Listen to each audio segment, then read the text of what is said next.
চলো তোমাদের সাথে কার্তিক পুজো ব্লগটা শেয়ার করি। কার্তিক পুজোর দিন দুপুরবেলা কার্তিকবাবু যেখানে বসবে তার পিছনে ব্যাকগ্রাউন্ডটা সাজানো হয়ে গেছে, সেটাই আমি বসে বসে দেখছিলাম। এদিকে দেখো প্রসাদ রেডি করা হয়ে গেছে, কার্তিকবাবুর সামনে ভোগ লাগানো হয়েছে।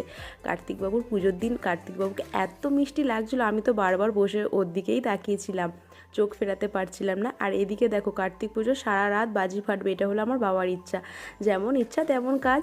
আর এদিকে যেহেতু সারা রাত জেগেছিলাম, তাই এনার্জি নেওয়ার জন্য দাদা বৌদির সঙ্গে একটু ডান্স করে নিচ্ছিলাম, মজা করছিলাম, নাহলে তো ঘুম পেয়ে যাবে। আর এদিকে কার্তিকবাবুকে তো পাহারা দিতে হবে, তাই আমরা দুজন মাঝরাতে বসে বসে কার্তিকবাবুকে পাহারা দিচ্ছিলাম। আর দুজনে কার্তিকবাবুকে মন ভরে দেখছিলাম, ওর প্রতি কেমন একটা আলাদাই মায়া পড়ে গেছে। আর এদিকে ঠাকুরমশাই আরতি করছিল। আর সবার শেষে হবে হোম, যেহেতু হোম হয়ে যাওয়া মানে পুজো তো কমপ্লিট। আমাদের সারা রাত পুজো হওয়ার পরে লাস্টে হোম হয়ে গেল, ফাইনালি পুজোটা কমপ্লিট হয়ে গেল। তারপরে কি বাজি ফাটানো তোমরা দেখতে থাকো।